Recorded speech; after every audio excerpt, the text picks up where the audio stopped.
I mean, somebody's going to have to be interested when I end up dying from some other cause other than the coronavirus because it's a hoax. Oh, God. Stop spiking the football. You're just asking for it. You're asking for karma to you in the ass is what you're doing right now. I would not let karma anywhere near my ass. News team, assemble!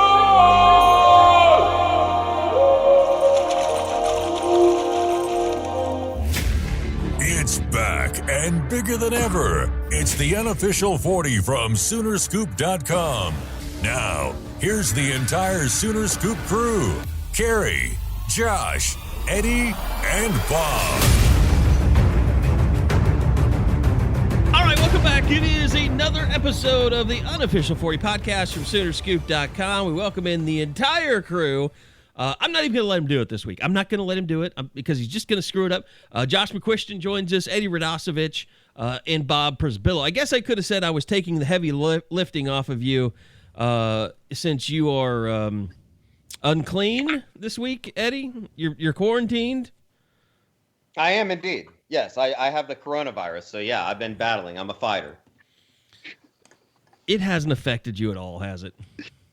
No, and that's the craziest thing about all of it is I have not. I mean, I looking back on it, I guess I was probably a little bit more sick than I thought I was last week. And I don't even know if I brought it up on like the podcast. Like I just thought I had a cold. Yeah, you didn't. So it's been a wild ride. I still need to go over to the urgent care and get my I'll be damned if I'm not going to get my paperwork. I need to have that to be able to carry around. I think I might carry it around with me during the football season. That'll be more important than having a credential on the sidelines. I think I'm just going to claim you got a false positive. That's not a thing. Because I don't want you to be able. I don't want you to be able to brag about having the antibodies. That's the only thing I don't want. Well, then I'm a jealous son of a bitch. Go out and get the coronavirus, Carey. I mean, I dare you. I think I've already had it. Go see Eddie. Go take the antibodies. I mean, there's only a select number of people that are allowed to be in the COVID family, and I certainly am one of those. I'm glad that you're taking it that way instead of the forever unclean way. Because you did not take it so well in the beginning. Well, you felt shame. I was more worried about family members than anybody. I knew that I was going to be okay. It's kind of scary. I mean, you don't really know what to expect. Certainly after I got the positive call from the urgent care facility that I went to take the test, it's one of those things that you just don't know. It's like, okay, well, am I going to just kind of lay around all weekend and become worse?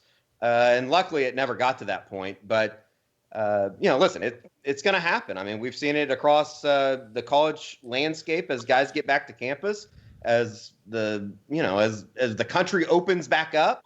Certainly here in Oklahoma, you're able to go places. People are going to get sick. It's just going to happen, and it's kind of interesting reading as much as I have into the virus, and obviously anybody that lives in reality knows about it. It's just we don't know a whole lot, and it's just crazy how you can get infected with it and feel perfectly fine. And or your feet, or you can get you said, Carey. You can get. I imagine that there are a lot more people that have had it or have the antibodies than they probably realize. Also, you can get it, and your feet can fall off. Yeah, and you can get it and die. It's just it's kind of incredible how some people get it and some people don't, and then how it reacts in other people's bodies. It's just there's a whole lot of unknowns, and sadly, I don't think that that's going to change in a month, and that's why we'll get into what Joe Castiglione said yesterday, which isn't a whole lot. And there's just not much of an. Well, he said a whole lot. There's not a lot of clarity on things that people really want to know the answer to. Yeah, I think that's probably the best way to say it, and it's understandable. Like I didn't go into yesterday thinking we're going to get a whole bunch of answers on the Army game, on the start of the season, their plans on what they're going to do for home games. There's a lot of unknown, and I guess in a way that kind of makes you uneasy knowing that they basically have about a month and a half to really figure it out if we're going to get this thing started on time. And see that, I mean, that's the thing. We've all been kind of, sheltering at home, sheltering in place. I mean, I know Oklahoma's been open, but I haven't been. I think Josh, I don't know, Eddie, I don't want to say just because you got the COVID that you're more likely to go out and about, but you've been going out hanging with friends. That's how you got the COVID in the first place.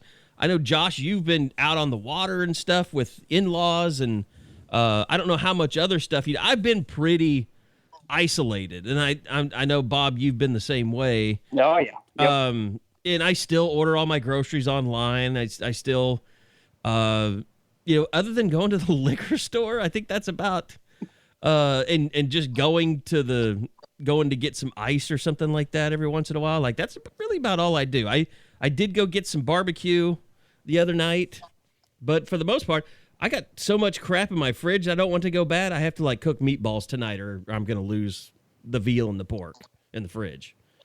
Like, my life revolves around that kind of stuff.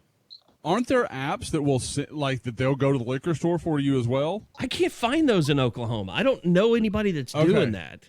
Okay, it's kind of I mean, obviously it's taken real legs down here over the last few months, but to me that's good though. I mean, it's good to do something. I mean, like when I went to see my parents a couple of weekends ago, that's the best that I have felt in a while. Just out of the doldrums, felt good to see them. So I think you have to do stuff. Like, that's the thing about the quarantine and what Joe C was talking about yesterday. I was surprised that he brought up, players going out in being in public spaces amongst other people. Like, they can't just – it's not like the NBA where they can just keep them in Disney World and keep them all quarantined.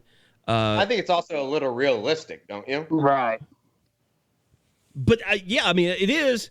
But then you're probably going to have somebody that, tests positive once they're all back on campus again. Especially if you go into Logies or something. And that's why it was why Tyler's question was so intriguing, because we understand they're all getting tested when they first get back to campus. But after that, then what? How are you going to know when someone's going through something? Like, if someone has a fever, you automatically have to test them again? Like, I thought that was a really good question about the number of times and how they want to go about this, because I think the only thing we know is what's going to July 1st. Beyond that, still a lot of question marks. And then, Josh, I think, high schools have the same issues. I mean, they're not up to they're not taking the cares that, places like Oklahoma and Oklahoma State and Texas are. They're doing stuff, though. I mean, and I know in Texas they probably have some social distancing, but Oklahoma, just kind of like it's wild, wild west of how you're taking care of, COVID precautions and stuff like that. It really has. It surprised me. Texas has been much more casual and much more, not casual, that's not the right word for it, but just much more conservative in the way they are handling this than Oklahoma has. Oklahoma's gone, from what I understand, their practices are pretty much just going to be like they've been. I mean, now, I think when I talk to various staffs, they are taking precautions for themselves. I mean, they are kind of putting things in place to say, okay, we want to be careful here. But, I mean, those schools can pretty much do whatever the hell they want to do. I mean, as we talked about a few pods ago, as to where Texas came out with very clear lines. Like, they just started back to work on Monday, and really, even within that, they can only have, I think it's 25% of capacity in the workout rooms, and everything has to be cleaned as soon as it's done. And if you have a spotter, it's got to be done in very specific ways. I mean, the UIL really, they did a lot of look into this to kind of see how they do. I mean, you can't do one-on-ones in practice, nothing that's going to really, be a problem for social distancing. I mean, you can do, the drills we all know where, you're doing either footwork or whatever, or quarterback throwing to receivers, that kind of stuff is all permissible. But a lot of the things that you would commonly associate with a football practice, you just can't do in Texas right now. Yeah, I mean, that's weird. That's weird. It's almost like the UIL has a sense of leadership and what they're supposed to do. I mean, Oklahoma had all that stuff drawn up. They had, wiping down equipment. They had rules they just had a plan put together, but they just didn't vote to follow that plan.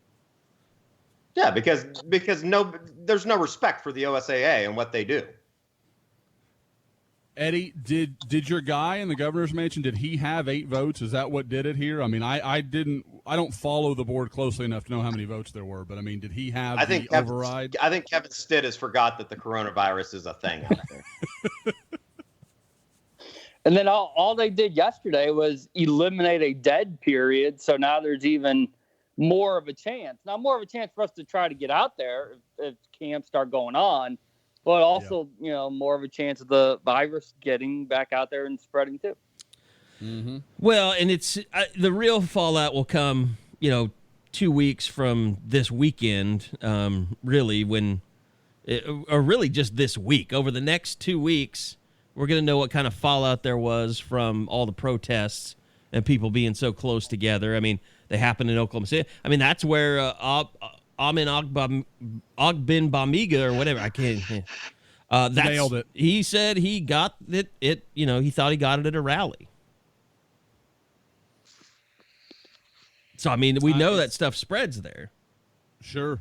I think it's unavoidable. And Carey, I want you to know earlier that was not a why are you going to the liquor store? I was just interested in why you don't care about the liquor store owner. Like why his health is uninteresting to you. It's a pretty big store. We're talking like the liquor store I go to. The liquor stores in Norman are ginormous.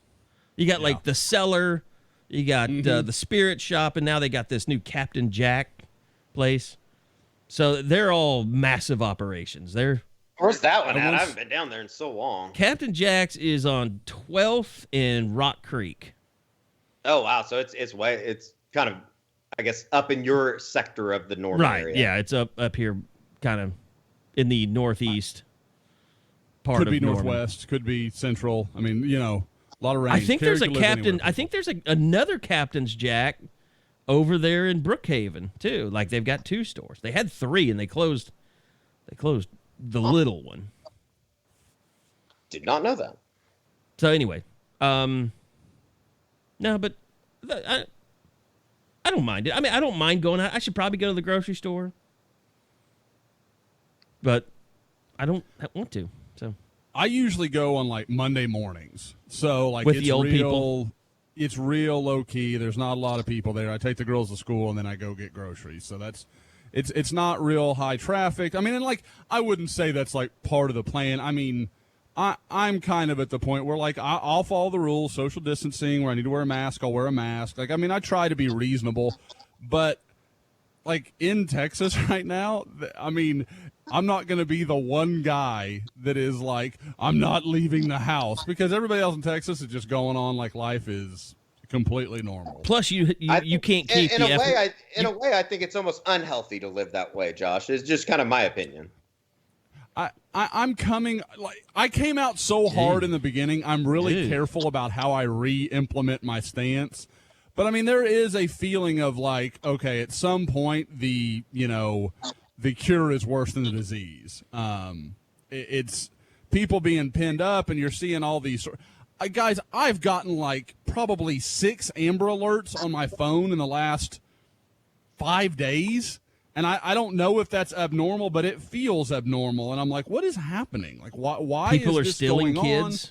On? I don't know. I'm not trying to make a connection, but it's a weird coincidence, I guess I would say. So, and you read all these stories about, people being depressed and having all these problems. And so, like, I'm trying to not come out and be crazy on the other end of the perspective. I've yo-yoed too much, so I'm trying to kind of ride the middle. But I mean, there is some sense of, it helps if life feels a little bit normal for a little while. You know what I appreciate is we've spent so much time, and look, we've talked about this on the boards. This is nobody cares that's listening if you're not on the boards, but it's been politics forever. We loosened the reins, and so there's been a lot of arguments. I've stopped getting in the middle of it just because I think it makes Josh happier, and I'm trying to keep my own sanity as well. But it's like it was nice to get away from the Trump is a racist, defund the police. We could all get behind one thing, which is NASCAR definitely has the most racist fans that are out there. I think America can agree on that. And even NASCAR fans are like, yeah, we know about them. And drivers, apparently. Or driving Nobody's teams. ever heard of Race Cecilady or whatever the What the hell?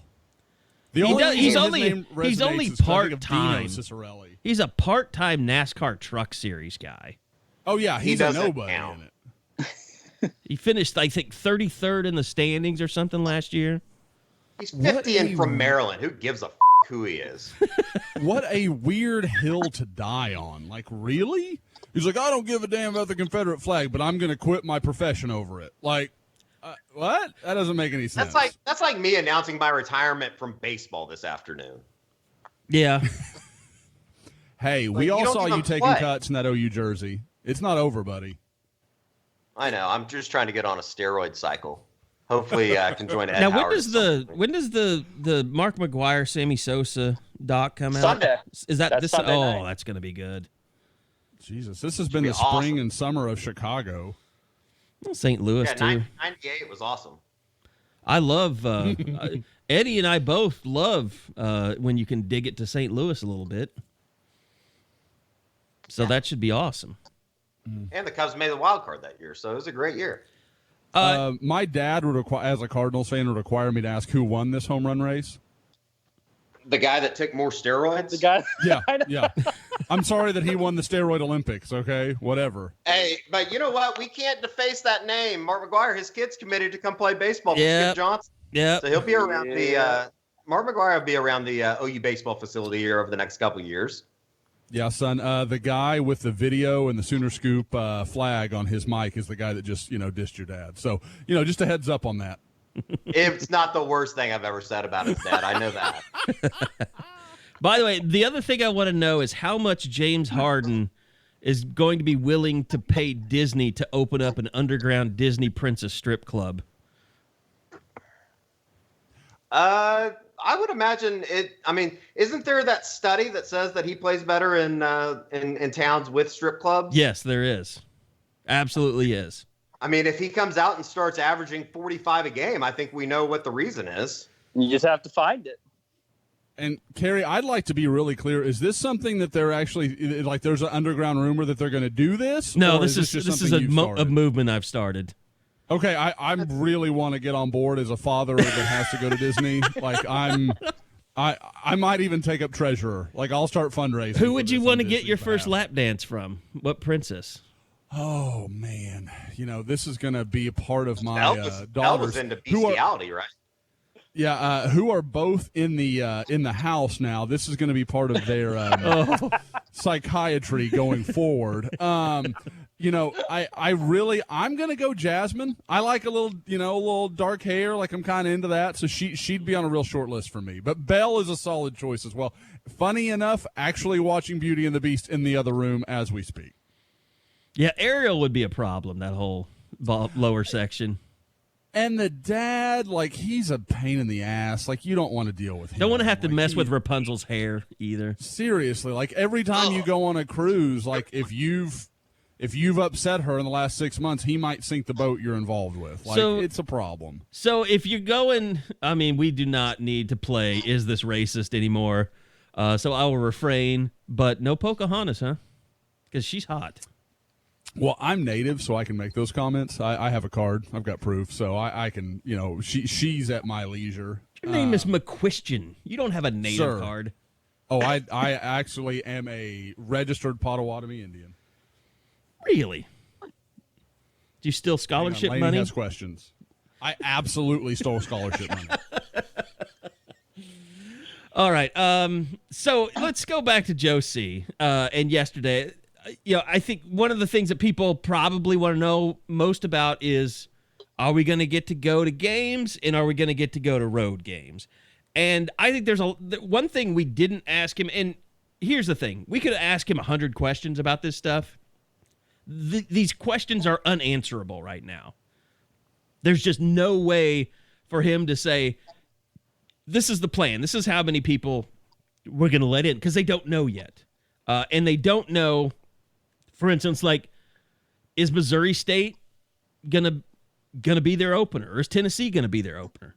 I think everyone's just moving forward like we're expecting to play everybody on our schedule. We're expecting that some amount of fans come in the stadium, and when that changes, we'll let you know. I mean, that's all you can do, can't you? At this point in time, yeah, and I think it's just what's frustrating is that people, as you get closer and closer to the season, more people are starting to wonder what's what. And then you could understand Joe Sheehy not having the answers yesterday. I think maybe people wanted some sort of timetable. But, he kind of threw out the extremes. Like, we don't have to know June 10th. Well, we can't be making these decisions August 28th. Like, that's the two extremes. But where you come into the middle, like, what is the actual timetable for when they want to start putting this out there? When you say that, I automatically think 1 month from now. July 15th, I think that is kind of your next line of thinking, or at least for me, thinking that they have to make some type of decision because you would imagine, and depending on what the NCAA Oversight Committee does with the schedule that they announced as far as the 6 weeks leading up to the start of the season and starting on time, you're going to have to know by that timetable. I would think, anywhere in between June 11th and June 15th. Well, and I think probably 4 weeks out, you would probably need to know if Missouri State is in or out, just because you've got to start. I mean, you're either wasting your time game planning for them, or you're moving on to Tennessee. And it's not like I've heard. The one thing I can't imagine is people, opposing fans, being able to travel to West Point to watch that game. And I mean, you can't. Is that a real thing? I don't know. I mean, okay. No. I'm just saying I can't imagine that happening. Like, I think they'll have to have the game somewhere else. Is what I'm getting at. Okay. I think it's a problem as much for Oklahoma in returning. Like, you'd almost have to quarantine everyone that returned. Well, I mean, think about Missouri State though. Are they able to afford like testing their players on a regular basis to where they know like that OU's not going to be out on a field with, possibly several people that have COVID? Like, does that become an issue? I haven't seen anything from Missouri State that says that they were testing players upon return. I don't know that for a fact. I imagine a Google search would be able to tell us, but I mean, they've been back since June 1st, correct? That's a good question. I don't know. I'm pretty sure that they are, because I remember making a joke on Twitter or something, talking about how Missouri State was going to have a full month on OU in preparation for the opener. Yeah, I mean, that was probably something we could ask Joe C about yesterday that we didn't. But yeah, it's just I don't know if we can cover road games. Like I just don't. Nobody really knows the answer to that. So, it's in the quarantining and all that stuff, how it's going to work out. You would think that them seeing all these teams having 2, 3, 5, 7 at Arkansas State testing positive when they come back. That they know that they're going to come back July 1st, and there's going to be some people that won't be able to do anything until 2 weeks after that. But then again, you have somebody like a Justin Harrington, who you talked to, Bob, that said he's going to be in town by June 15th, correct? Yeah, and I think that would probably be what, in a perfect world, that would be their plan, is that those guys come back June 15th, get tested, so that by July 1st, even if they tested positive, it was back in the middle of June, so July 1st, everyone's good to go. I mean, it's not necessarily breaking news to anybody, but June 15th is literally on Monday. Yeah. And you've got schools that are already doing voluntary workouts like 3 days into it. Everybody in the SEC is. We've talked about it on the pod. It just surprises me. Like, you could make the choice to start whenever you wanted to as far as workouts go. But it surprises me they're waiting so long to have everybody report. Just because, like, you can get everybody under one roof and you have some control over what they're doing. Now they're just out amongst it, doing whatever, like, and that's just like everybody else. I'm not shaming those kids or anything. That's just the way most people are going at it at this point. I think we've all reached a exhaustion point, or at least a lot of us have. So a bunch of 18-year-old kids that know they're not really high risk. I mean, it's tough to convince them to stay home. At least it's, like if you get them on campus, like we got them working out. They're with each other most of the time rather than all these other people, I guess you could call them, the unwashed masses. I feel like they can't ban them from anywhere, but I just think back to that picture somebody took at Logie's the first day things opened up and how long that line was. Like, those people don't give a shit. Like, they don't care. And there's going to be players on the team that don't care, but you know what? The players on the team are going to be getting tested, and other people care if they get it, even if they're asymptomatic. And you will have to sit out for 14 days or more if you get it, regardless of what it does to you. Everybody kind of looked at it as a situation that, well, maybe OU should feel lucky that they didn't come back. I almost wonder if it's the opposite now when you look across the landscape of everybody else that has come back. And, you've had small, I guess, risings of numbers. I think Alabama reported 3 more today. That brings their total to, I believe, 6 or 7. It almost, I guess on the outside looking in, it kind of feels like it hasn't been as bad as maybe OU thought it was going to be. And maybe they wish they would have brought everybody back on June 8th or June 15th. Yeah, I mean, I'll say this. Norman is not the worst place to be in terms of, trying to avoid the coronavirus. I mean, it's a lot better off. I mean, it's the 4th city in Oklahoma in terms of number of cases. That thing out there in the Panhandle, like 900 people out of the Panhandle have it in one county. And then Oklahoma County's high and Tulsa's high. Norman's remained relatively low, and maybe it has to do with the, fewer, or Cleveland County, I should say. Maybe it's that there are fewer, older citizens in this part of Oklahoma. I don't know. I think it's a little bit of that, but I think also, depending on how you look at Bria Clark, the mayor of Norman, Norman's been closed for damn near 2.5 months. So there really hasn't been a whole lot of places for people to go. Yeah. And then not to mention that, kids just aren't on campus. So that brings down the, I would imagine that brings down the population numbers there in Norman. Oh yeah, by quite a bit. Yeah. 20,000 or so. Sure. You can drive around the streets again. Yeah, I always love it because it's easy to get Jimmy John's. That's when it's summer in Norman, when you don't. Yep. when you think about going straight down Lindsay instead of having to go around on Highway 9. But normally it's a celebration. It's like it's like wide lanes in Seinfeld. It's like you just feel like you rule the world, but then now it's just like it's more of a ghost town feel. Yeah. Because there's a plague out there. So anyway, outside of that, I mean, it's clear that Joe Castiglione is behind the black, fully behind the Black Lives Matter thing. I think that's great. I don't know exactly how that's going to affect the season in terms of what we see. Is it going to be something, with jersey patches? Is it going to be demonstration? I mean, the players aren't out on the field for the national anthem. They're in the locker room. They never have been. It's only the NFL that's been on the field during that. So I don't know. You think that's something that might change?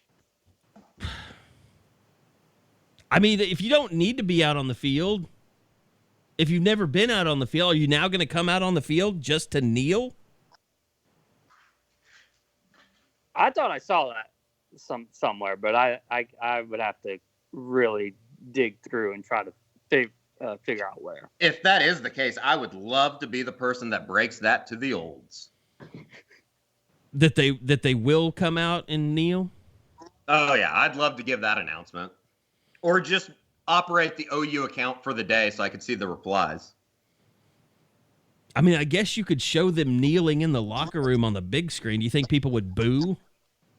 Ooh. I think that is something that OU would not do. Yeah. That doesn't seem like them. And if the players wanted to have that shown, they would just come out on the field. Sure. But I mean that would I don't go to any other football games, but I mean there's not any games that we go to. I've never seen that happen on a college campus where players are out there for the national anthem. It's out for the national anthem. Ohio State, they didn't do it there. I mean, nobody does it. Nobody in the Big 12 does it. No. Because they want to do the build-up for the big entrance where they have all the attention on them. Sure. I guess I've never really looked at it that way, but that's exactly what it is. Yeah. And then they burst out of there, and then they start the game. So you got your captains, and then you got your team. I see. To me, that makes more sense because you're doing it for the fans, not for the players. Essentially, their mind's on the game because they're getting ready to play. I mean, shit, that gets into even more question marks just about the game day operation of what to expect. I mean, do you even have all that buildup if you only have half of a stadium? I would imagine that they would, but like I truly don't know. And the first thing, guys, that I thought about yesterday when Joe C's talking about fans in the stands and stuff, the first thing that popped in my brain is I can only imagine the uprising that OU fans would have if the quote unquote sellout streak came to an end because of the coronavirus. Well, it's going to, unless they want to claim a hollow sellout. Like, capacity was this, and we reached it. But the tickets have already been sold. I could see people having a problem with that, even though that, basically everything that happens will have some type of an asterisk next to it. Yeah, I mean, it's just going to be a weird season. And I think, you just have this year, and yeah, you won't have 85,000 in the stadium, but you just, you can always just say, so many consecutive sellouts and just leave it out. I mean, hell, Reggie Bush is back at USC now, like nothing happened. Yeah, that's the dumbest. That's by far the dumbest story out there this week, by the way. You say that they're not going to have 84,000 fans. I still think that we're closer to talking about a stadium being full in terms of 100% full than opposed to the opposite of being 20, 30,000 fans. It's June 11th. You're already talking about 50% full in the state of Texas. You can't tell me that Oklahoma's not close to somewhere where Texas. I mean, even Josh has said that OU's probably ahead. Oklahoma, the state is probably ahead of Texas as far as reopening goes. Although I thought it was interesting. I thought it was interesting yesterday. Joe Castiglione said less than 50% is what they've just. That was one of the first things that out of his mouth about. He said, "Don't hold me to anything," but when someone asked him about capacity, he said, that they're basically thinking less than 50%. That's on June 11th, though. I mean, I think that could change drastically by August 11th. Think about what that answer would have been on May 11th. Say what, Josh? I said, think about what that answer would have been on May 11th. It would be like, we're just praying to have a season. I think we'd have a season on May 11th. Exactly. Let me ask you guys, I don't think that they would, I think that this thing is going to be moving parts as leading up into September. I don't think that they make a statement and say, we're only going to allow this many people in on August 7th and then hold to that for a month just because of everything that is ever changing. Yeah, I mean, NASCAR is starting to let fans back in small numbers. I'm just trying to think, will there, really? like 5,000. I haven't seen anything on NASCAR. I think their plan is to start with 5,000. And, first they're doing like servicemen can come and watch a race. And then they're going to start ramping it up for more people. But, yeah, I mean, I'm sure Joe Castiglione, everybody in college football would love to see a stadium full of people other than college football fans before they do it. Yeah, you don't want to be the test run. The guinea pigs, yeah. Exactly. You don't want to be the reason for the spike. Of course, won't there? Well, we don't know yet, but aren't there usually NFL preseason games before college starts? Yeah. But I know they're cutting it down to 2 instead of 4. There would have to be. Yeah. But they're also like the Hall of talking Fame about game and limiting the preseason to only 2 games. Right. And then golf will be one of the first sports that allows fans back, and that'll happen on July 16th at the Memorial. Eddie will be there with his antibodies. That was another thing I was thinking, like, okay, so if you're out, your tailgate, you're drinking, getting dehydrated. 8,000 expected. You cut out there. You're out, you're tailgating, you're drinking, you're dehydrated, you walk a mile or 2 to the stadium, you get to the gate, they put the temperature thing on your head and it says you've got a fever and maybe your forehead's just 100 degrees from the sun. Because you've been doing Hooters in the public bathroom all afternoon. Yeah. So like, Oh my God. I didn't go that far, but yeah, you might not want to do that this year. My question is, like, are you going to have like extra security for nut jobs that, like, how dare you not let me into the game? Yeah, don't care. Yeah. Because you tell someone they can't go watch an OU football game, there's going to be some people that lose their shit. This is a goddamn liberal operation.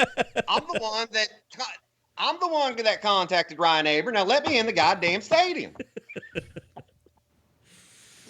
I'm going to call the press. No Jason idea. Kersey. I got him on speed dial. I'm calling him.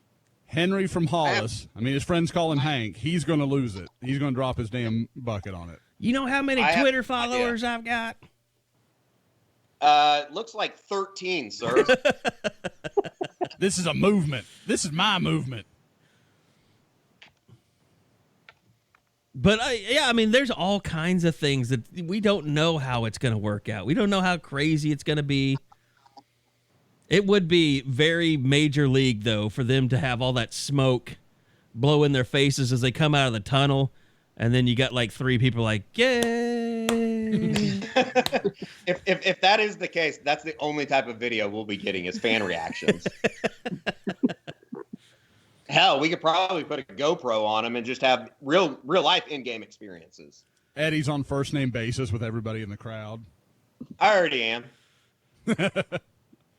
Well, only in Ames. Oh God, crazy lady. Guys, I know you guys were kind of touching on it. I can tell you that right now. And I had to make the move from Beauty and the Beast to Sing in the other room, so I may have missed this. I missed some of the preamble. If you guys were going to bet today, 0% or 100%, which one's more likely to you? For me, there's no question. I think I know which way it goes. Yeah, like I'm the same way. I'm going to say no. There's no way it's going to be 0. So Yeah, I mean, it has to be 100. Which is crazy. Like Eddie and I talked about this last week. Like a month ago, I would have never. I thought 25% was optimistic.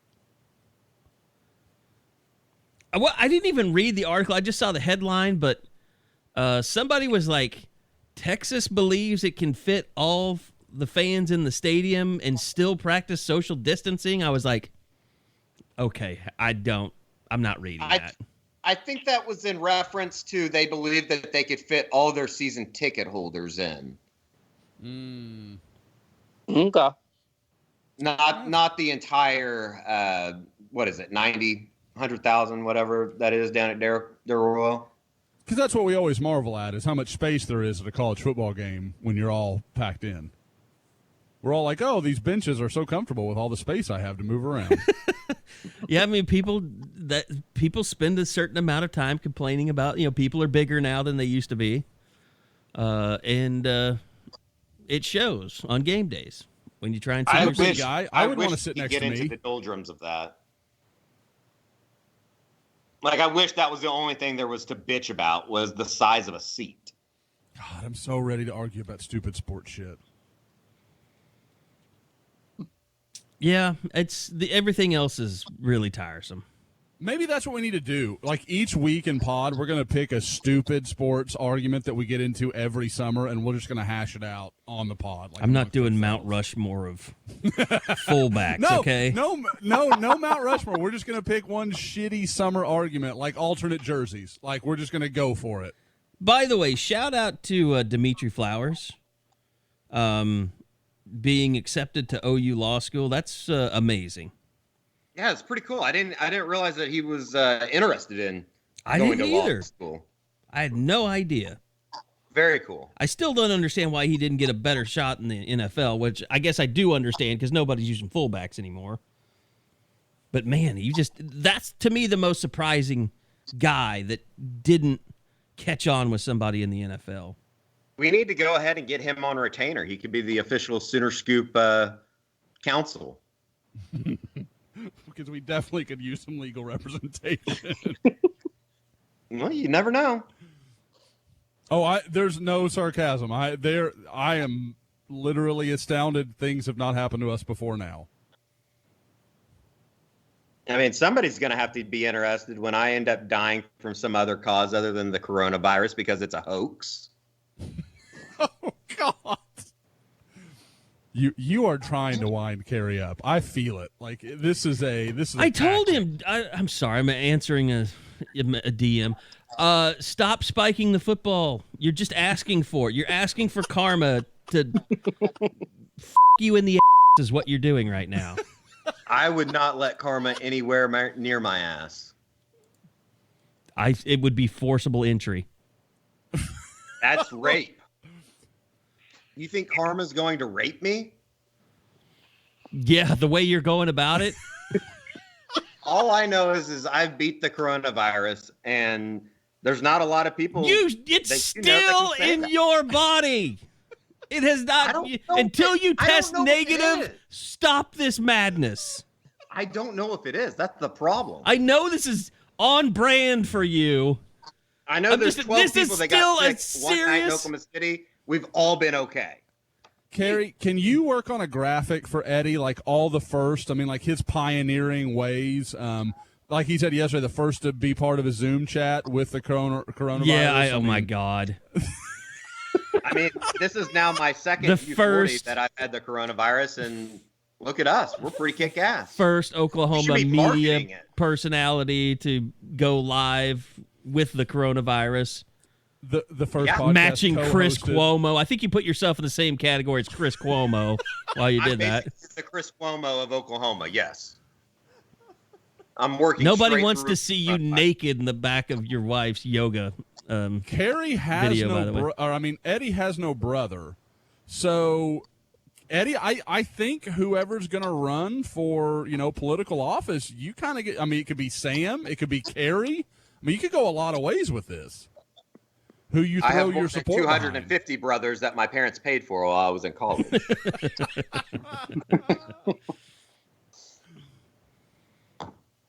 Are you the first in your pledge class to get the coronavirus? Have to be. I would have to be. I think so. Doesn't sound like a very close unit, if you don't know. Oh, that's just the GDI and you, Carey, talking. You just don't know. Oh, it's been too long since I've heard the term GDI. Oh, shit. Yeah. Here's the unfortunate thing.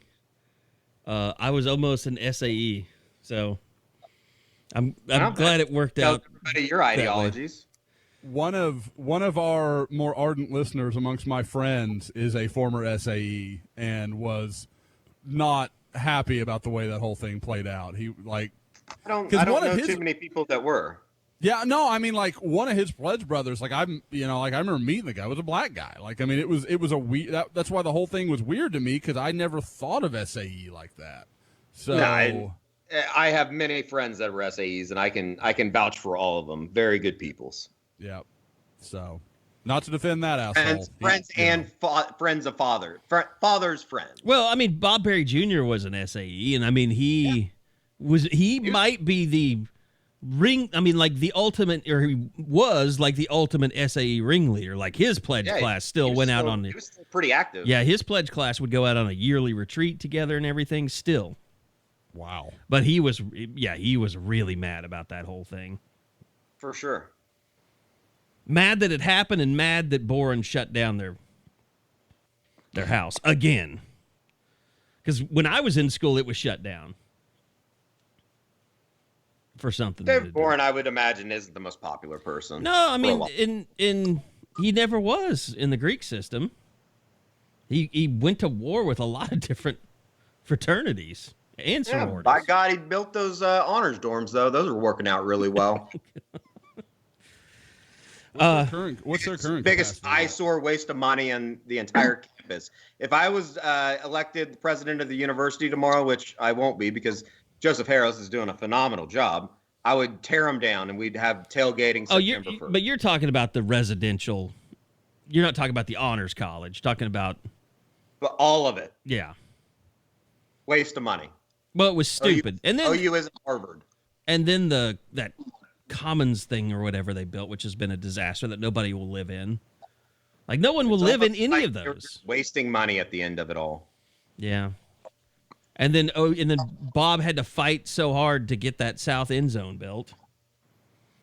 Well, that was Eddie got to experience that day in infamy when David Boren took my story and shoved it in R.J. Young's chest. He was not happy. That was an interesting afternoon for sure. What? We wrote a story that. Okay. Or I wrote a story. I'll take the heat, and that basically, the south end zone. And I'll tell you this: I got contacted by someone on the inside that wanted me to know what was going on, and so I wouldn't say it was a hit piece. But there was concern, and you should have heard this. I can talk about this now. The stuff that was said in a meeting between Boren and the athletic department, like he literally said, I don't know if you guys remember me saying this, but I was told that David Boren was concerned that college football wouldn't even exist in so many years. I think it was like 10 years or something, because this is when all the CTE stuff was going on. And that they would have to turn it into a soccer stadium. And he didn't want to commit to their south end zone project because he wanted to use the what's the stupid things they call when they take out the money civically or whatever. Not grants, but bonds. He wanted to use the bonds to finish off his residential colleges. And didn't he want to buy handcuffs for every player for some weird reason? Okay, stop it. That? No, I was not saying that. But then, so there was a regents meeting, and I wrote that story, and it caused a shit ton of controversy. They went to recess. They went to recess when we published it. They went to recess, and then someone printed it out and handed it to him, the story, and you and RJ were down there. Yeah. Was that in Lawton? In Lawton, yes. Yeah. In Lawton, America. And so after the day's work was done, he came over to meet with the media and pulled the article. Eddie, you were there. You can explain exactly what happened. I blacked out that period of my life. But from what I remember, he basically had the story printed out and he handed it to RJ, and he said something like, "This isn't true," or he said, "No, he didn't." He didn't say exactly. He didn't. It was a non-denial denial. He said, "You've got your facts. Your facts are incorrect in this article," or something like that. Check your sources. You're kind of cute. It's something like that. I forgot what he said. Oh yeah, he basically said. Pat on the head. He basically said, "I know where you got this and who gave this to you, and it's inaccurate." I think that's what he said.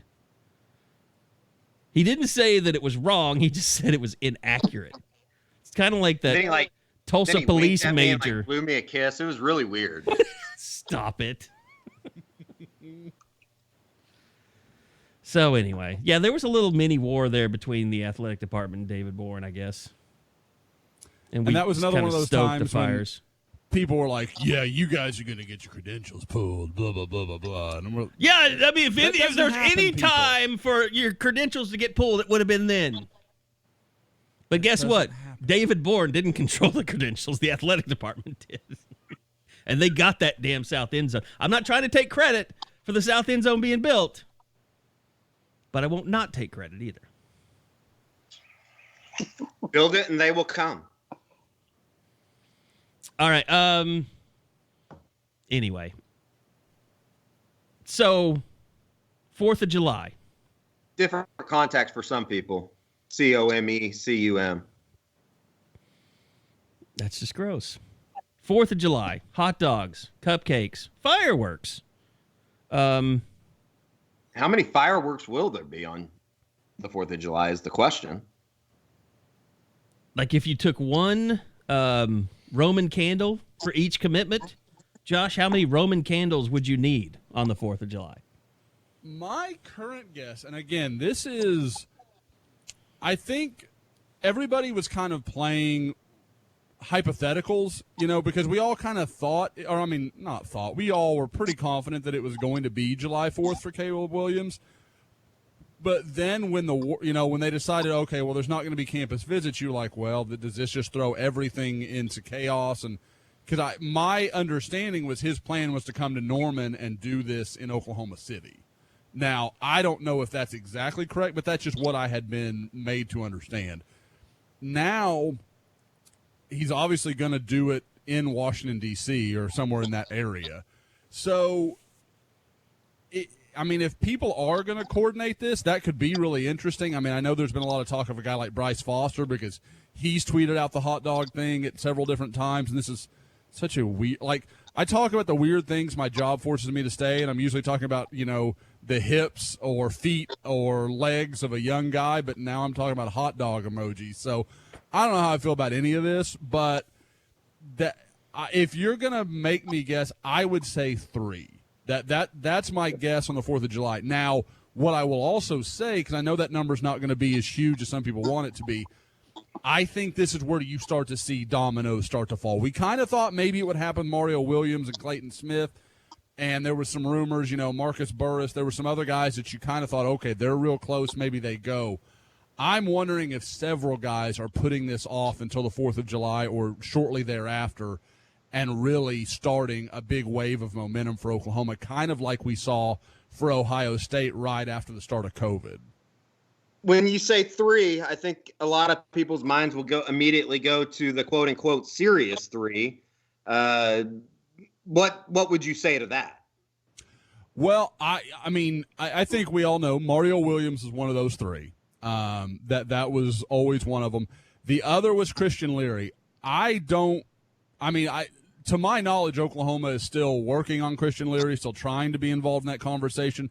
But from my understanding, this sounds more and more like a Florida-Alabama thing. I think Oklahoma really made a big impression on him. I think the distance from home and distance from his family is just going to be tough to overcome. Now, maybe it can happen, and it wouldn't shock me if he picks Florida or Alabama this summer and then Oklahoma still gets an official visit this fall, and maybe at that point something could happen.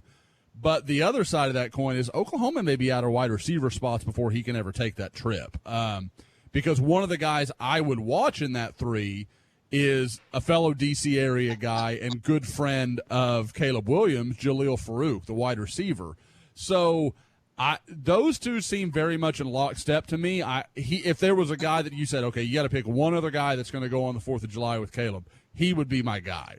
And there's a lot of, like I mentioned, Bryce Foster is a possibility, although I don't think Bryce is ready to make his call that early. When I talk to him, and we talk pretty frequently, that's not the feeling I get. I could be wrong, and, obviously when things like this start to happen, you start asking tougher questions, just trying to make sure you know the score. But as of right now, I don't have that feeling. A guy like Tristan Lee, that wouldn't shock me. He did an article with our guy Adam Friedman that just ran, I believe, yesterday morning, and I thought he was very interesting to hear him talk about, Caleb Williams is the player he knows the best. That's who he's most comfortable with. Who wouldn't want to play with the best quarterback in the country? So, there was a lot that makes you think all this smoke about Oklahoma and Tristan Lee, who is a potential 5-star tackle from Virginia. There's a lot to that. That's not just smoke and mirrors. That's a real thing. And, again, if you told me after the fact there were 5 guys that go down on 4th of July, that wouldn't shock me. I don't think that's crazy. I just don't think that's the way it's going to play. Usually it's more in the middle of the best and worst hopes of everyone, I guess. You know, Josh, because of the way Caleb Williams has been throughout this process, if he's the only one July 4th, what is the reaction of the OU fan? Oh, I think they're going to be tremendously disappointed. I mean, like Isn't that weird to think that? It is. It is. A 5-star quarterback might commit, and you would actually kind of be more upset than excited. You've got a chance by the end of this class to have landed the number 1 player in the country for only the 2nd time in Rivals.com history, the other being Adrian Peterson, and that worked out pretty well. And, you know, for those that don't follow it real close, Caleb Williams is currently number 3. Any guy that high is absolutely in contention to be in the number 1 spot, unless there's a guy like Peterson or Clowney in your class, and there's not that guy this year. I think 4 or 5 guys have a real shot at that spot, and Caleb Williams is one of them. But, yeah, Bob's absolutely right. I mean, it would be a weird reaction, but I think and I hope, especially people that are on our site, would recognize, like, this is just a step. This is, like, that doesn't mean that everybody's not on board. That may mean I want to have my own day. I'm recognizing that the 4th of July is all about Caleb Williams, and it's going to be this big moment. And everybody else that comes along, well, they're just following Caleb Williams along. Well, no high school guy wants to feel like that, I don't think. So, I mean, it's going to be interesting how they kind of make that work. And if multiple guys go off on that same day, how they kind of share the spotlight, because so much of it would be about Caleb and would be kind of the, you know, coming to fruition of all the rumors that we've been hearing for the last 2 months where he's recruiting guys and everyone believes is recruiting him to Oklahoma. Well, not only does he get the credit and story of his commitment, but then he gets all the credit for bringing all these other guys with him, and that may not be something every young guy's ready to share. Realistic expectations. That's what people need to have. Yeah. It's not going to happen, but, you know, that is the goal for sure. I mean, you can't build a great class in one day. It's never happened before. Well, people need to remind themselves of that. And people will say, well, look back at that spring game. Yeah, look how that turned out. I mean, you got Theo and very R.J. Henderson not here. You know, like, go down the list of all those guys that you thought, well, OU had them, and it just didn't work out that way. So, and Bob brought it up. I mean, I want to give him full credit, but I thought one of the more interesting things we talked about was when you looked at those first commitments of the Riley era, and everybody was like, oh, here we go, it's crazy. There were a lot of flops in that group. It was kind of as time went on, then all of a sudden the guys that really emerged became those guys. So it's not always the first to go. That's not what it's about. Like, it's just about getting them. It doesn't matter if it's June 1st or December 1st. Like, just get the talent. And I think with Caleb Williams, and then if he's committed and he's out there and he can visibly be the face of your recruiting class, I think it changes the whole dynamic of what you're looking at. By the way, I think it's also important to think about the context. Like, kids can't go visit campuses, and you're going to have pulled in 2 5-stars in 3 weeks or whatever it is, 4 weeks, without them ever visiting campus. Like, although Caleb has visited multiple times. No, but what I'm saying is, I mean, yeah, but to come in and have that big weekend, like, would normally happen to build that class.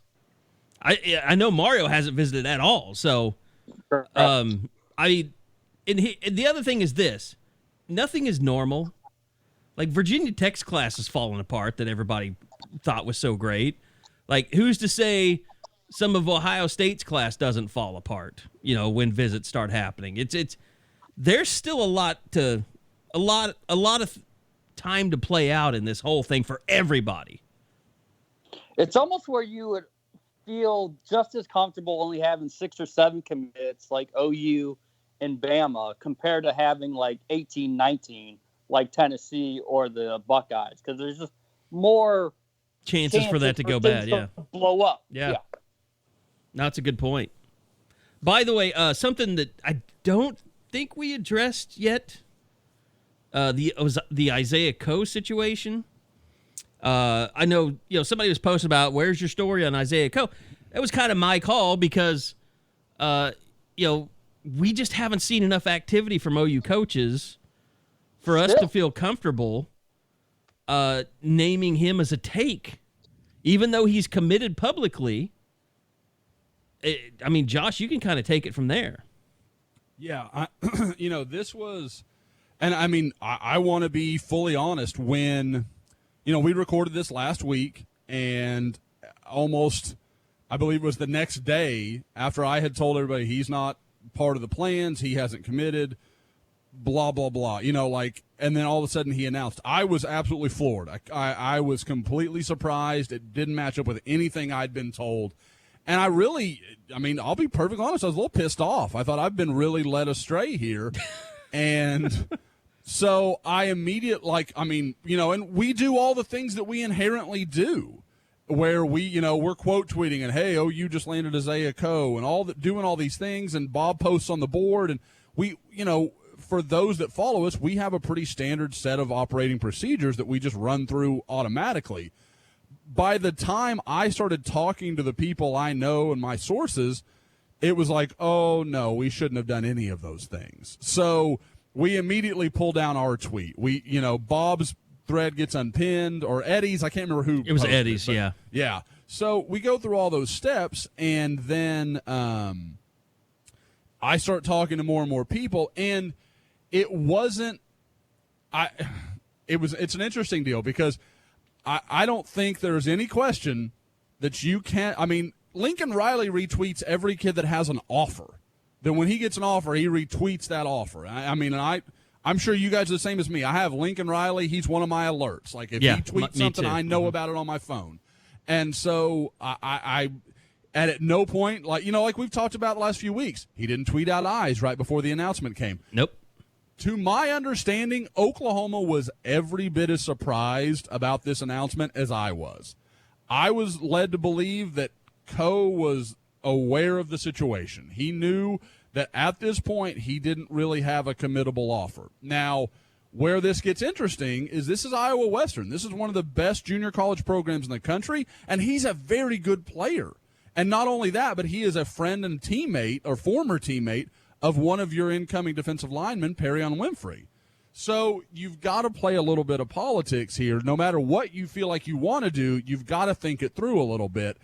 And what I'm guessing the choice Oklahoma is making, I don't know that I would say they've accepted the commitment, but I don't think they're going to say, hey, you need to take that down. You've got to pull that back. And again, this isn't as firm as what I was saying last week because I don't have definite answers right now, but just looking at the ground, just looking at how this is being played, I'm guessing they're allowing him to consider himself a commitment. And then if things go right with Marcus Burris and Kelvin Gilliam, then they have to have a conversation. If they don't, then, hey, we get to just, hey, we took your commitment a long time ago. We were all in with you, Isaiah. Like, they're just playing it. It's a political game that they're playing very smart, in my opinion. I get why they're doing what they're doing, but if you asked me if today was signing day, is Oklahoma sending him a letter of intent, I would say no. And I think as it stands now, Bob, isn't it, did Annie Hansen like a retweet and then Lincoln just liked it but didn't retweet it? And that was Lincoln the only activity?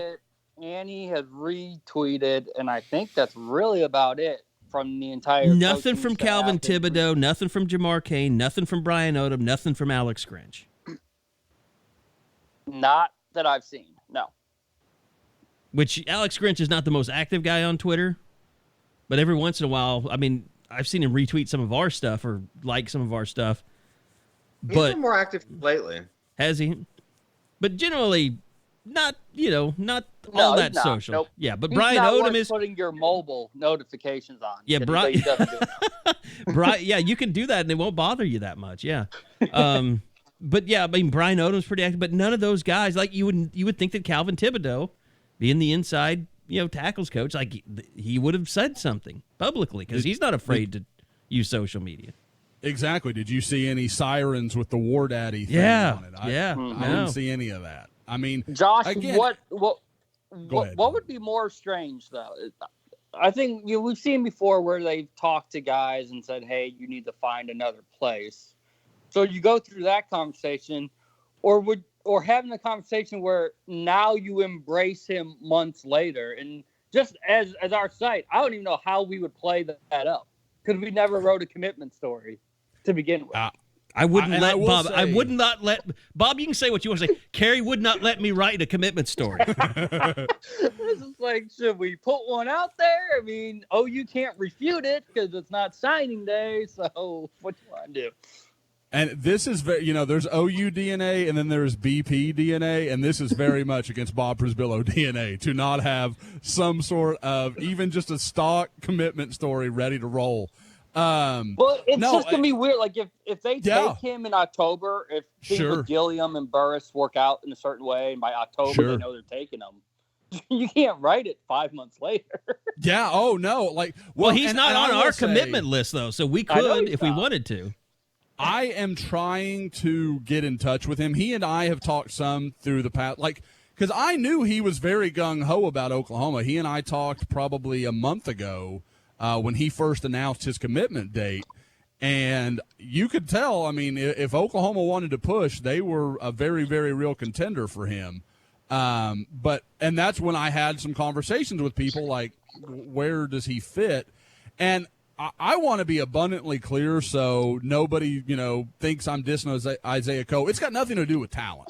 That is not the problem. They took 2 junior college guys last year with Winfrey and Joshua Ellison, and I think just the numbers, they don't fit right. It's a deal where you're going to have this big lump of guys, and then you're not going to have the young players behind them coming through. I mean, you want to take a junior, like you look back in the 2000s when OU really was more consistently recruiting at an elite level on both sides of the ball.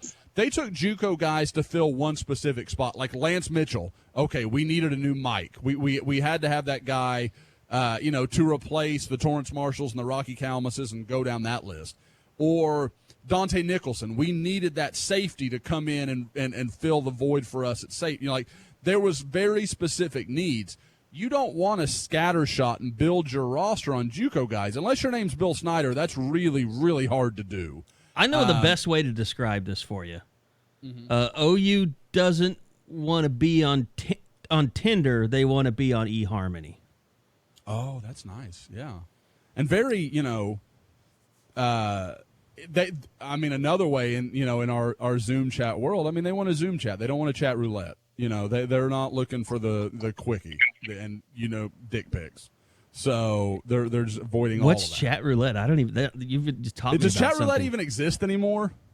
No. I say that. Okay. I think it's basically FaceTime now, right? Probably. I loved the concept of chat roulette. Actually, you know what chat roulette is? Chat roulette is basically Zoom. To a point, sure. But chat roulette, it was really what, would you roulette. just find you didn't know someone who you were getting? Yeah, you would just enter a chat and you could be linked up with anybody else that's trying to find. There was no I'm going to enter this address and talk with this person. Yeah. You were just at random match with somebody. I never knew about that. Never had any clue. Oh yeah, chat roulette was hysterical. I found it because of a. But you did it on video. You did it on a desktop. You didn't do it from a phone or anything. No, I don't think so. I think I did it from my laptop because I found it when there was a video, and I can't remember the comedian's name, but he was doing Wrecking Ball by Miley Cyrus, and it was him performing, and he's dressed up like Miley Cyrus. Oh my God! And he's chat rouletting. It's one of the funniest damn things I've ever seen. I still go back and watch it probably every 6 months. It still makes me just crack up laughing. But he did it, and these people are just like, what in the hell am I watching? And some people were like, oh, I'm here for this, and they would sit and watch and crack up laughing. Other people were like, nope, I'm out of here. So it was just funny watching that video as he, would go through it, and that's the first time I ever heard of it. So yeah. Okay. Can't get it? No, go ahead. No, I was just going to reset it a little bit. What you're saying is they want to have, if possible, they'd rather have elite high school talent than elite JUCO talent just because it keeps them from going back to that well again and again and again. And if you can get how hard is it to get a 4-year high school elite talent at defense? It's incredibly hard. And they've got 2 guys on the hook. Oh, absolutely. I think that would be my question for Josh or Bob, is just kind of where everything stands with those guys. That if you're not going to take Isaiah Coe, what are the other options out there? Well, we've talked a lot about both Kelvin Gilliam and Marcus Burris. Where things would get interesting is if it moves past those guys. And right. Ivy, and the thing you guys have to remember is Ethan Downs is considered an inside guy for Oklahoma. So you already have that one commitment. And I've heard talk that if Burris or Gilliam jumped on board, I'm not 100% they have the spot to take the other one. I think they would. I just don't see them playing that card. But that's how tight the numbers are. Like, it's not a deal where, okay, yes, you got Downs, you got Burris, you got Gilliam, and then we'll decide on a 4th guy. We don't know. Like, I think 3 is about the max they can make work, and you've already got 1 on board, and you're in the top 2 at least for both Burris and Gilliam, who are fringe Rivals 100 guys. So it's a real big gamble to push the co-commitment too far and then potentially alienate those guys. So but then even like I said, you go past that, and I wonder, do you take Coe over a guy like Tebechia Coley? Or do you take Coe over, some of these other interior, David Abiara? Like, do you take Abiara and not take Coe, even though they're very different players? Coe's purely a nose, Abiara's purely an interior guy, purely a defensive tackle type in that LaRon Stokes, Jalen Redmond position. So I don't know how that works. That's going to be really, really interesting to follow. Bob, I'll just let you take over to ask anything you want, regarding recruiting. Well, I think by the time we record the next pod, might they have another defensive lineman commitment, Josh? I think they will, Bob, Mr. Prisbillo. No, for those that aren't on the board, haven't followed, or, just don't watch the forecast, which you really should. I mean, I'm currently, over 83%. No bragging, just kind of is what it is. Nathan Rollins Kabange, the defensive end from Portland Jefferson in Oregon that we've talked about a lot. Big, long guy, really has a big basketball background, like 6'7", 230, 240, is going to fill in that role, like I said, kind of, where you've got Redmond and Stokes in that defensive tackle position. This is the defensive end spot. This is a guy that Jamar Cain is working on as Oklahoma's defensive ends and rush linebackers coach, so he'll be in that Ronnie Perkins role. He is a guy that, to my understanding, has only played a year or 2 of football. This is not a guy that has a lot of experience, hasn't played much, actually committed. I want to say Washington State, but there's this little percentage of me that keeps thinking Oregon State is right, but I think it's Wazoo. Committed to them as a basketball player about a year ago, and has he's a very good athlete, great feet. And for people that will look at him and say, oh, he's a 3-star guy, I think Rivals has him as a 5'7" right now. I think he'll move up from there. Secondarily, though, this is a guy that is very, very high on Oklahoma's board. This is not a guy that Oklahoma is like, oh, we're going to take him because we missed out on some other guys. This is a guy Oklahoma covets. They really, really want him. So for them to be able to get him on board, I believe he announces a week from today. I think June it's the 18th. 17th, so Wednesday. Is it 17th? Okay, yeah. So it's next Wednesday, yeah. So you've got, again, a guy that Oklahoma – I had been told at various points that, if Stanford offers, he's gonna go to Stanford. He's a big academics kid. I talked to him after that Stanford offer had happened when everybody was kind of like, okay, well, he's going to Stanford. And I talked to him, I was like, where does this all come from? And he goes, it's because I'm an academics kid. Like I take my grades seriously. Everybody just thought that meant I was going to go to Stanford. Well, he's announcing next week, and to my knowledge, he can't be approved for a scholarship at Stanford for like another month. So if you were going to wait on that, if you were that dead set about Stanford, I feel like you would just wait that month, wouldn't you? And like find out where you stand. But also in talking to people, and Bob, you can probably add some depth to this. But talking to people, there has been a belief for several weeks now that OU was the leader. Like some of my sources, people I talked to around Norman, there was a lot of confidence that he was saying and doing the things that sounded very much like a commitment rather than a guy they were fighting for. Yeah, it was sort of interesting because that Stanford offer, well, that was supposed to, some of these recruits that is like, okay, they get that offer. It doesn't matter what you do, they're going to that school. And that was supposed to be the case with him. Stanford comes, sorry, doesn't matter. He's going to be with the Cardinal.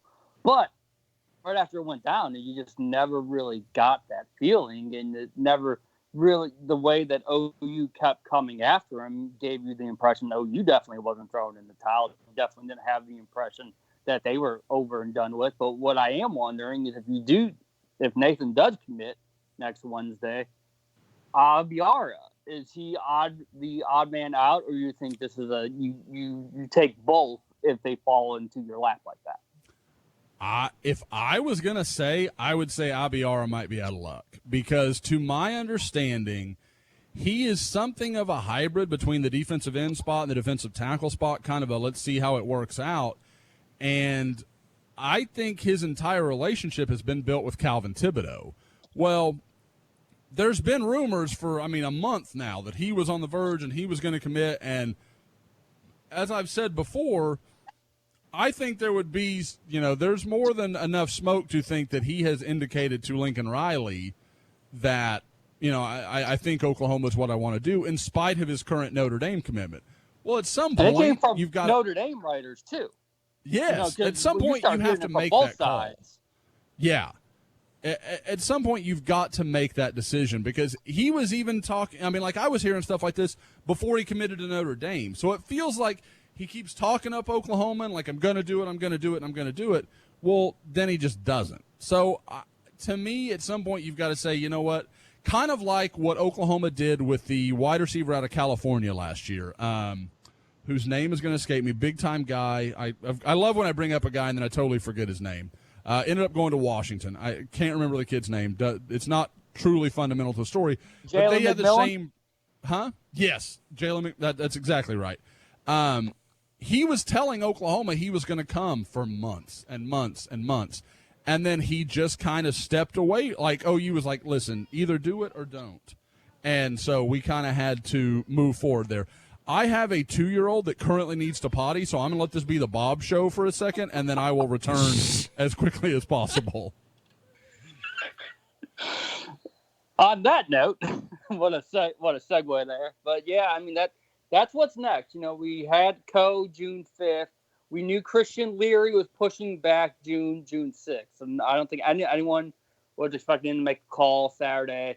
We knew Rocket Sanders would go Monday, and he picked Arkansas. And it's still our belief that if the way things shake out, if something doesn't work in the favor of OU, the Sooners, Brian Odom, could easily go back to Sanders in the fall and try to win that race if that's what OU wants to do. That sounds a little arrogant to just say, oh, if we want to, you're going to flip from Arkansas.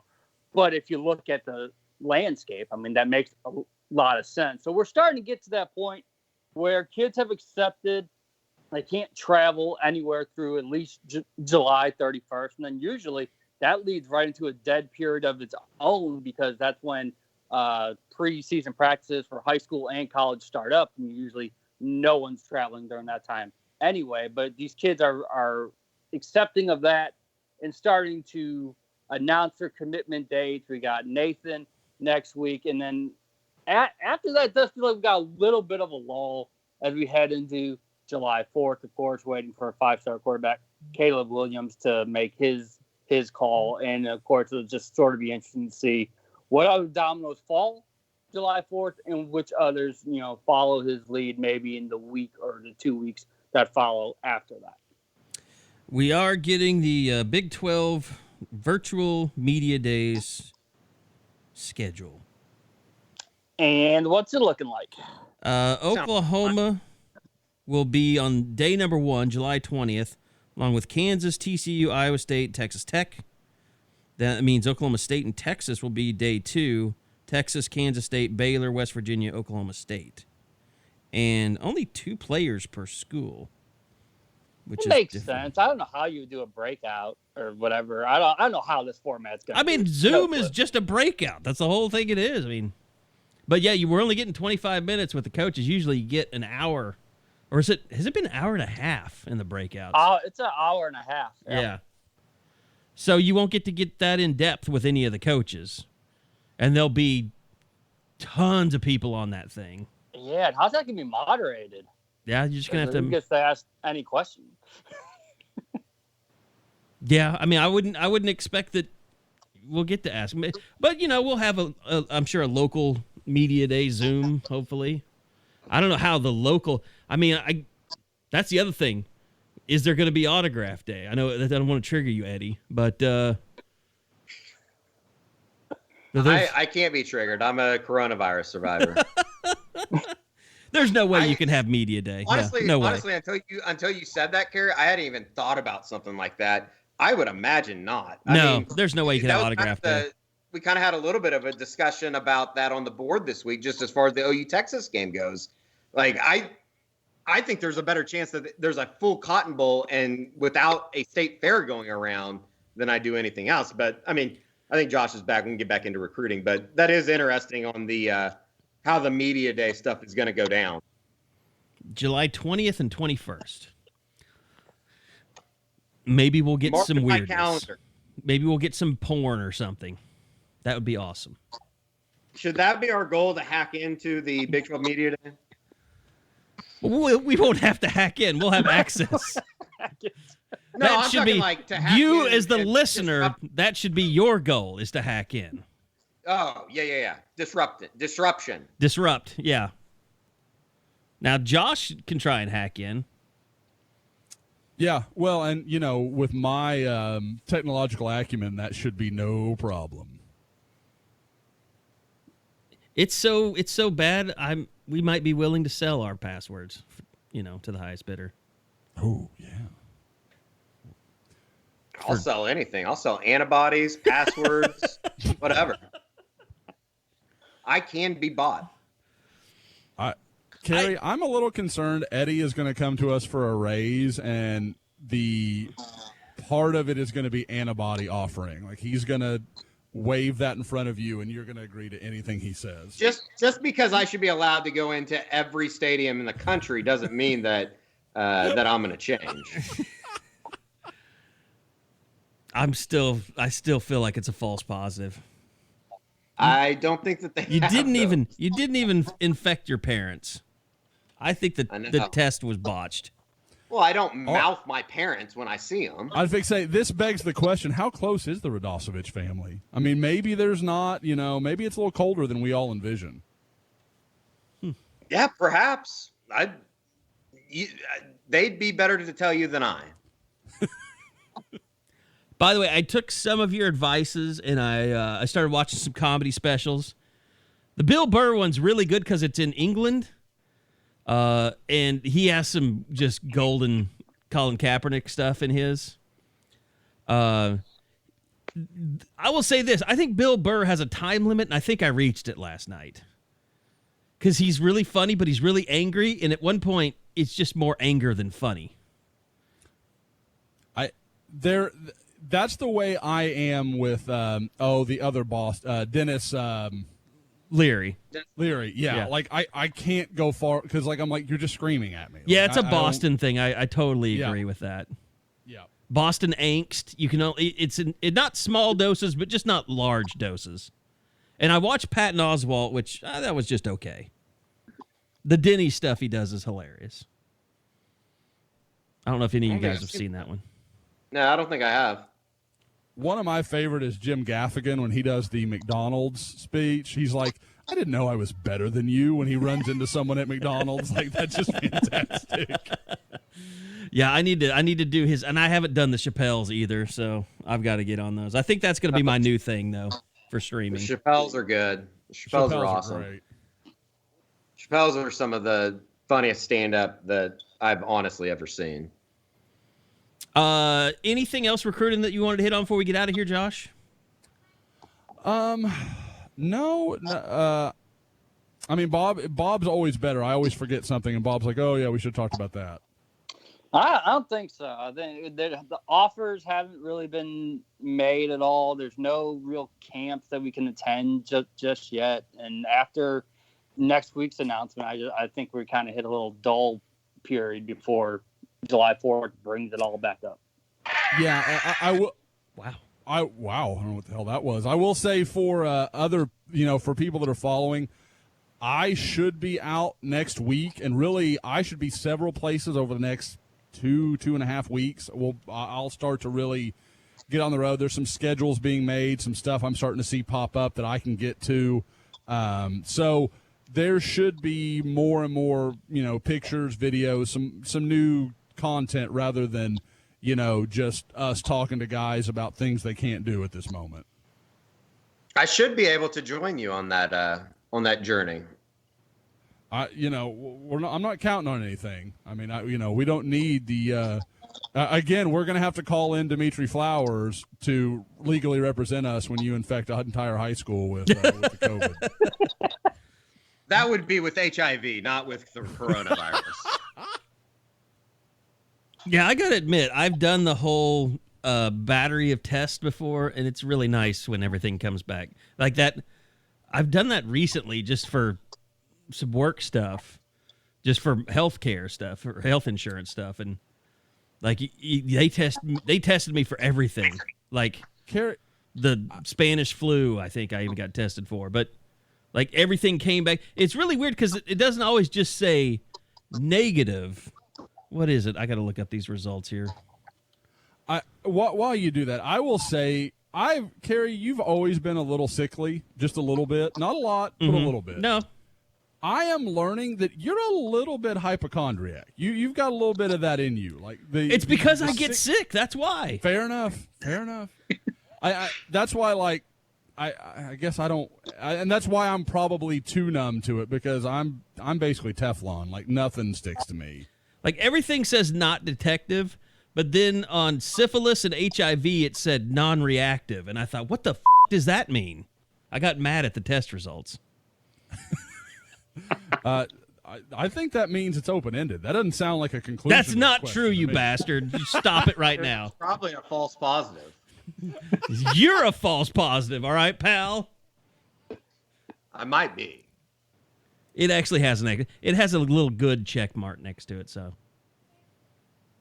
And non-reactive just means not detected, is what my medical doctor is telling me that I have never met. I'm good on urea plasma, too. Urea plasma? Yeah. I don't think I have any more plasma left after college. You sold it all? Yeah. What are you donating for beer money, Eddie? Hell yeah. That was like a Friday. That was like an everyday Friday thing. It's better than admitting to your parents that you always need money because you're drinking that much. Exactly. All right. Guys, I appreciate it. We are getting closer and closer, which that is fantastic news. Hopefully we'll start getting some more answers on exactly what will go on for fans. As we said, Big 12 Media Days is our next big adventure, and that should be, I don't know, interesting. But I'm sure we'll talk to Lincoln Riley, again soon, along with Joe Castiglione. They've done a fairly good job at keeping us updated, and glad that they have, because we've gotten a little bit. And then, like Josh said, more and more high schools starting to ramp up, which is going to give us a chance to get out there and see them a lot more. So, and look, for those of you that are members of the site that have been frustrated about all the politics, it is not going to, it's just temporary. And I think Josh and I and Eddie and Bob, we've all discussed it.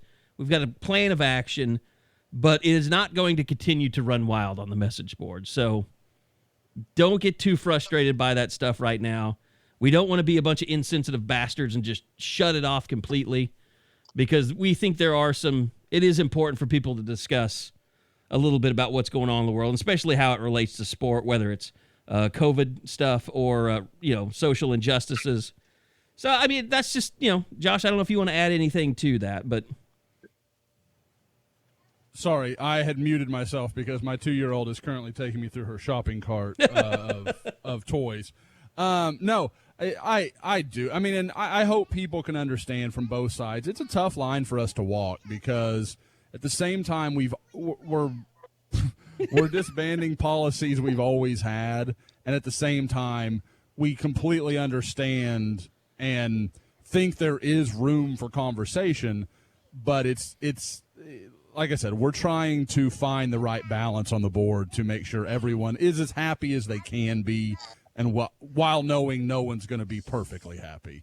My 2-year-old is shushing me. She's tired of me talking. You have ignored them for far too long. Seriously, they're like, no more Beauty and the Beast, old man. You got to pay attention to. See, literally the second I start talking. Layla, you want to tell him? That's my 2-year-old. She's had enough of my shit. All right. Well, all right. Thanks, Josh. Thanks, Eddie. Enjoy those antibodies. Who are you voting for, Layla? Who are you voting for this year? We're getting her registered. It's Texas. You can register anybody. All right. Thanks to Bob Przbillo. That's your life awaiting you, Bob, here. Yes, it before is. too long. Can't wait.